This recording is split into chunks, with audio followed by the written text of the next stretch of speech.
Welcome. Radhe Radhe friends. आज मैं आप लोगों को कुछ ऐसे धार्मिक पौधे दिखाना चाहती हूँ जो हर घर में होने चाहिए। अगर आपका घर बड़ा है तो ये प्लांट आप बहुत आसानी से लगा सकते हैं। पहले नंबर पर तुलसी।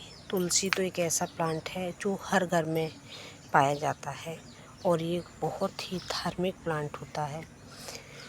और ये प्लांट, इसकी मंजरी, इसके पत्ते, इसकी डंडी, सारी चीज़ें ही पूजा में प्रयोग होती हैं। इसकी टहनियों से तुलसी की माला बनाई जाती है। इसकी मंजरी पूजा में चढ़ाई जाती है।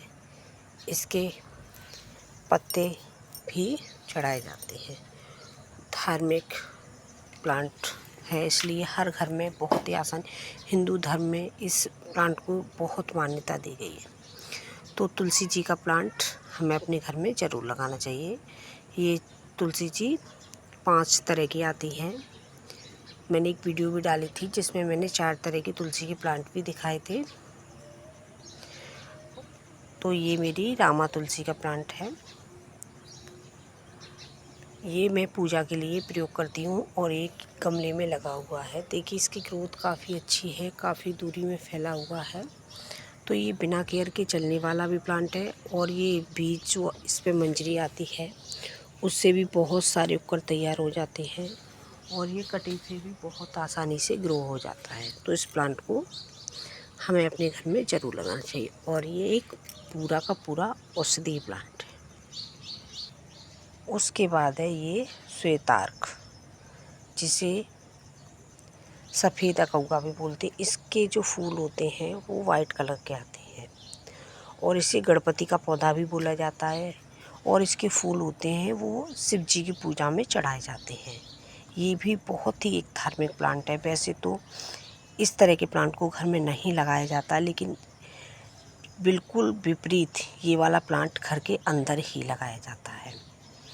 गांव में इसी की एक वैरायटी होती है, मतलब रोड साइड बहुत ही, जहाँ पर बिल्कुल भी बारिश वगैरह नहीं टिकती है, मतलब थोड़ा बहुत पानी ही आता जाता है, उस जगह इसकी ही एक वैरायटी होती है जिसे अकौआ बोलते हैं, आर्क बोलते हैं। उसकी उस पर पर्पल कलर के फ्लावर आते हैं और इस पर वाइट कलर के फ्लावर आते हैं। ये बहुत ही सुंदर प्लांट होता है, बिना केयर के चलने वाला प्लांट होता है और ऐसा माना जाता है कि ये प्लांट जिस घर में होता है उस घर में बहुत ही सुख समृद्धि आती है। और इस प्लांट को लगाना बहुत आसान है। इस पे जो आने वाले फल होते हैं उसके सीड्स होते हैं, उससे ये ग्रो किया जाता है। मैंने भी ये सीड्स से ग्रो किया है और इसके सीड्स बहुत हल्के होते हैं, तो फल पूरी तरीके से जब पककर तैयार हो जाता है उसे तभी तोड़ लिया जाता है, वरना उसके सारे सीड्स ही हवा में उड़ जाते हैं। उसके बाद है अपराजिता। अपराजिता प्लांट एक बहुत ही धार्मिक प्लांट होता है और इसके जो फूल होते हैं वो पूजा में चढ़ाए जाते हैं। तो ये प्लांट एक बेल के रूप में होता है जो बहुत ही आसानी से कटिंग से और सीड्स से उगकर तैयार हो जाता है। अपराजिता प्लांट को घर में लगाना बहुत ही शुभ माना जाता है। इसे वास्तु के हिसाब से लगाया जाता है। जब हम घर के बाहर निकलें तो ये हमारे दाहिने हाथ की तरफ आने चाहिए। इस तरीके से घर के पास इसको लगाया जाता है और इसे लगाना बहुत ही शुभ माना जाता है। कहा जाता है कि जितना ये प्लांट फलता फूलता है उसी हिसाब से घर के लोगों की सुख समृद्धि आती है। तो ये प्लांट के जो फूल होते हैं वो शिव जी की पूजा में चढ़ाए जाते हैं। वैसे तो किसी भी देवी देवता को चढ़ा दो, लेकिन मैंने इसको शिव जी की पूजा में इसके फूलों का प्रयोग किया जाता है। तो ये प्लांट भी बहुत ही आसानी से लगने वाला प्लांट है।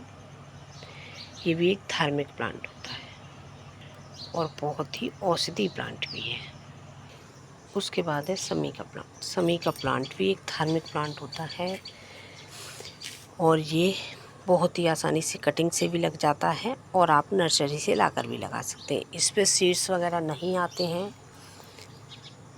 तो ये इस पर फ्लावर आते हैं जो पूजा में प्रयोग किए जाते हैं। इसके पत्ते पूजा में प्रयोग किए जाते हैं और ये प्लांट बहुत ही आसानी से आप इसे घर में लगा सकते हैं। मेरी देखिए ये 2.5 साल से भी कम का है प्लांट और इसकी हाइट बहुत ज़्यादा, तो ये बहुत ही बिना केयर के चलने वाला प्लांट है, बस इसकी आप थोड़ी कटिंग वगैरह करते रहिए। और ये गमले में ही लगा हुआ है, फिर भी इसका ग्रोथ बहुत अच्छा है। तो समी का प्लांट हमें अपने घर में ज़रूर, इसे सनी का पौधा भी बोला जाता है। तो इसके जो फूल होते हैं, पत्ते होते हैं, वो पूजा में प्रयोग किए जाते हैं। ये है बेल का प्लांट। बेल का प्लांट भी एक धार्मिक प्लांट होता है। ये भी, इसके जो फल और इसके जो पत्ते होते हैं वो पूजा में प्रयोग किए जाते हैं। तो ये कटिंग से भी बहुत आसानी से लग जाता है और अप्रैल के बाद इसके फल पूरी तरीके से पककर तैयार हो जाते हैं। उन फलों से निकलने वाले जो सीड्स होते हैं उससे भी ये बहुत आसानी से ग्रो किया जा सकता है। ये मेरा देखिए काफ़ी बड़ा प्लांट है, तो ये सीड्स से ही लगाया था। तो इसे लगाना बहुत ही आसान होता है और एक बार लगा लो बिना केयर के बहुत सालों साल चलता है। तो ये प्लांट भी आप अपने घर में बहुत ही आसानी से गमले में लगा सकते हैं। गमले में छोटे रूप में ये बहुत आसानी से बना रहता है और ये पूजा में, इसके पत्ते सबसे ज़्यादा पूजा में प्रयोग किए जाते हैं। जो शिव जी की पूजा में इसके पत्तों का प्रयोग होता है।